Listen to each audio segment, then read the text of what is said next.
Today we're going to dive more into mental health a little bit and look into different ways of managing stress. So I've come up with something called a health wheel. And a health wheel or a stress wheel is actually a couple different ways we can call it. I tend to call it a stress wheel. This is a tool that I've used with patients over the years to help them look at different versions of stress in their life. A lot of people say that they're stressed, but they don't always go anywhere past that. They don't always recognize where is their stress actually coming from. And so I thought of this tool kind of breaking stress down into categories, and more so than just breaking it down and recognizing it, trying to come up with practical action steps of how can you actually manage stress. So one of my favorite sayings out there is you are where you are today because of the patterns you've created. So if you like where you are today, keep doing your patterns. If you don't like where you are today, or maybe there's some areas that you can work on, which I think is always the case, you need to change your patterns a little bit. We're very routine-based creatures, and we like to keep doing the same thing over. And definition of insanity, expecting different results. So again, if you don't like where you're at, time to change up your patterns. So the stress wheel was formed kind of looking at our health, and there's a lot of chronic diseases, which most of them are preventable. If you look at that version, most of those preventable things or chronic stresses or chronic illnesses are due to unmanaged stress for prolonged periods of time. So if you look at that and you bring it backwards, that tells me that a lot of the things that you can do that are chronic problems should be preventable, and playing that game backwards and saying, if I go back and start to manage my stress early, hopefully I'll prevent some of these chronic problems from happening in the long term. So that's where the stress wheel came from. The stress wheel is made in a circle, so it's a wheel, and it's a self-assessment tool, and I'll just kind of go over the bullet points today and we'll see how far we get without getting too lengthy. You're on one of my passion topics, so I can get wordy here. The circle on the outside has physical stress, it has emotional stress, it has chemical stress, it has spiritual stress, and in the center of it is soul health, S-O-U-L. So kind of in the core of everything is the soul of the body, I think. And again, this is just kind of my version of it. And really the idea behind this self-assessment tool is, again, looking into these different categories. What is the stress behind the physical, emotional, chemical, or spiritual stress? And then being able to look into breaking those into bullet points, and then being able to come up with some practical tips on how are you actually managing those things. So first, it's recognizing it. Second is taking practical action steps to actually start to manage that stress. So we'll dive a little bit into a couple categories today, and then I'll keep going forward with this because this is a lot to chew on in one session. But we'll break it down. We'll probably at least start with the physical stress and kind of tell you what that is. But the bigger idea and the concept that we're trying to grasp with this is, if 10 out of 10 is everything's going really smoothly on the stress wheel, life's probably going to feel pretty good. That's pretty unrealistic, but if you're doing a 10 out of 10 on everything, you better be teaching me how to do this. So if you have a 8 in one section, you have a 6 in another section, you have a 2 in another section, and then you have an 8 again, if you're going along that wheel, ba-boom, and that 2 section is really kind of causing your stress, it's trying to look at that 2 and try to bring it back out so that things are a little bit more smooth in your life.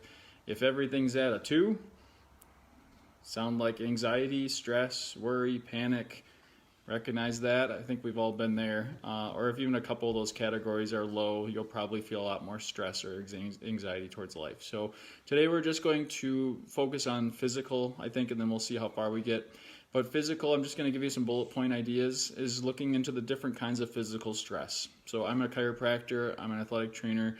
I've seen a lot of physical stress injuries over time. A lot of the injuries that I deal with are actually repetitive injuries.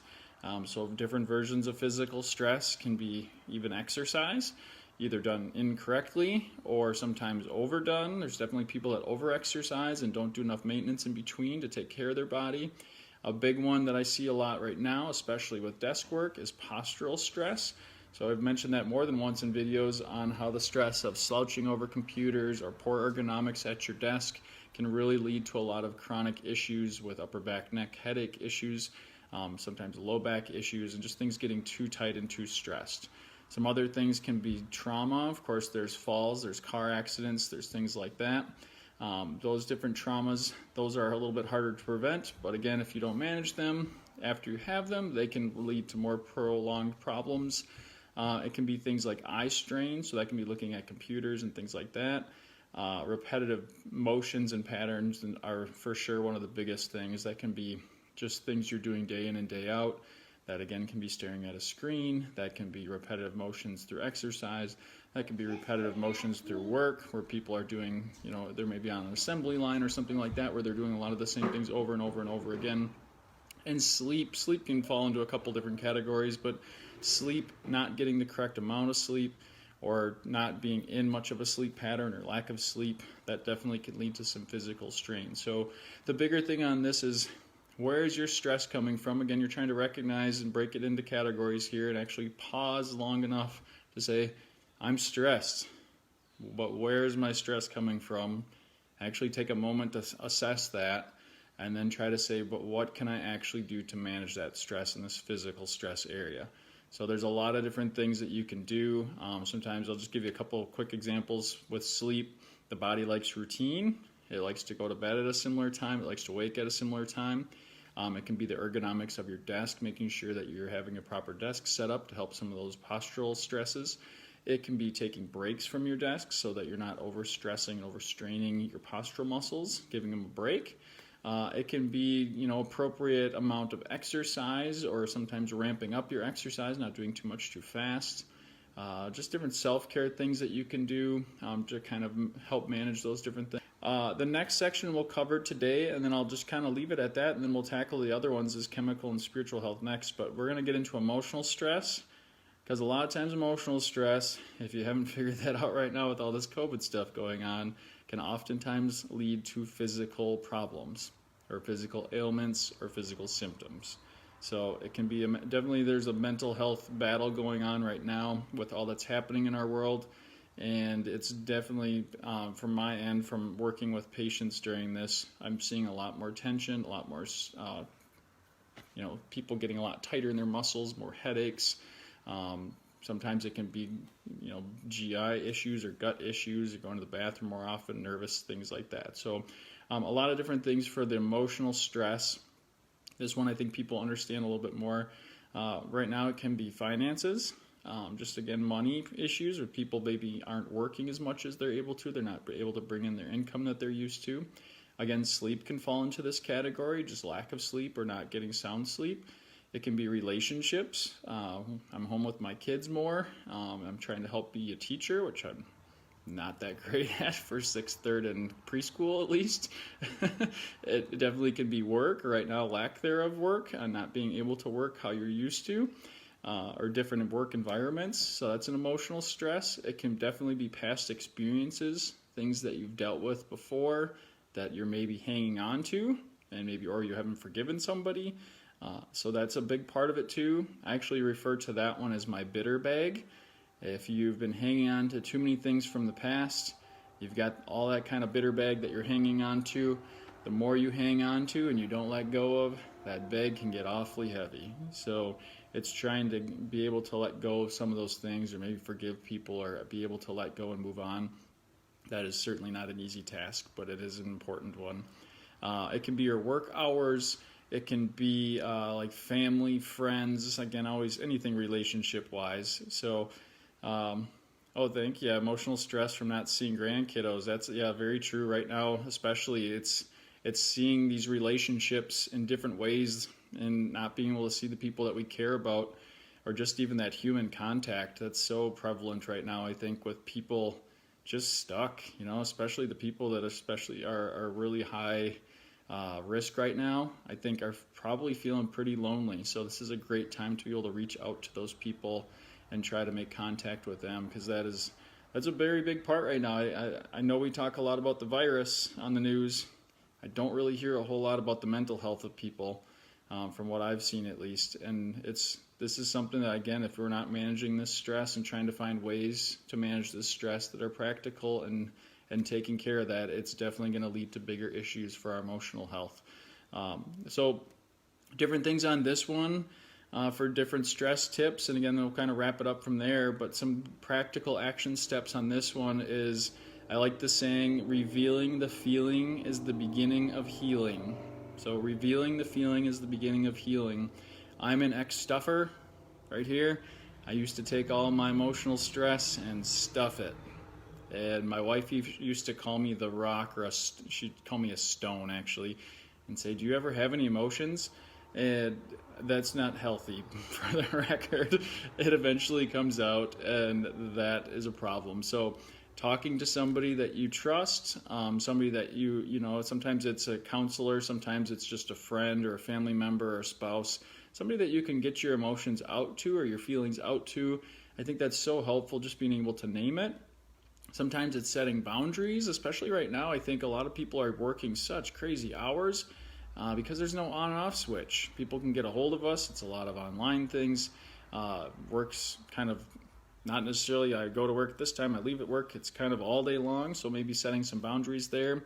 Again, your support system, so just having people around you that can be really helpful. That's what I know a lot of people are missing right now, is maybe their support system in the way they're used to. So it might be getting creative on how are you reaching out and how are you being with your support system. Exercise is a huge one on this one.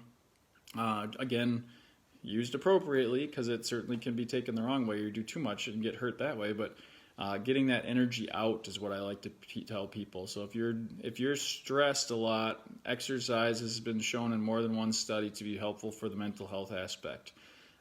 Learn to say no. You're talking to another ex-yes man. I used to say yes to everything, and I'd wonder why I was so exhausted all the time. So having appropriate moments to be able to say no. No is not always a bad word, but is sometimes the hardest short word to ever say. And then another one is maybe willingness to push through fear. Sometimes we get stuck. Learn to take some risks within, reason, of course. Finance planning has been really helpful, or budgeting.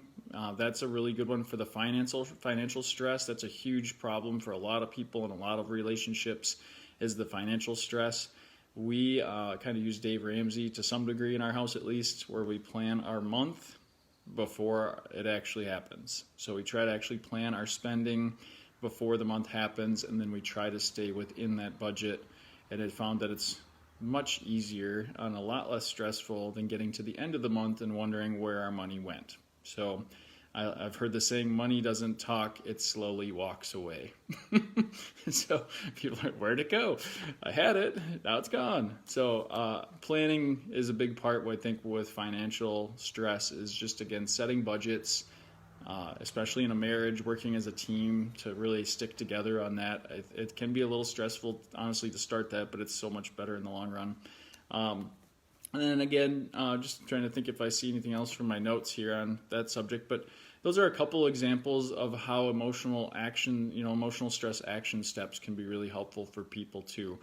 It's, again, just looking today again at the physical and emotional stress. Hopefully that's helpful for kind of looking past just I'm stressed, or I really used to hear I'm busy, which some people are actually busier now with their work, but a lot of people, I think, have realized through this that they were maybe too busy, and I don't think busy is good. So from a spiritual side, I've heard it saying being under Satan's yoke is busy. So I think a lot of times, or if Satan can't make you bad, he'll make you busy. It's a very good distraction, but it doesn't always allow us to pause long enough to actually look into our lives and say, hey, what's going on here? Because again, if we're looking at health in a long-term game, it's often stopping in the day, recognizing where you are today, and then trying to make simple, practical action steps to kind of change your patterns. So again, going back to what I said in the beginning, you are where you are today because of the patterns you've created. And if you want to start changing those patterns to be in a better position moving forward, you kind of have to pause again, self-assess, and say, where can I make some changes? And where are some simple little things? Because again, if that gets overwhelming, that becomes a stress, and then most people balk, and then they're done. Just like look at every New Year's resolution, for the most part, that starts and is done in a month. So most people ramp up too high, and it's too much too fast. So I think that's where we'll stop today. I hope you found that helpful.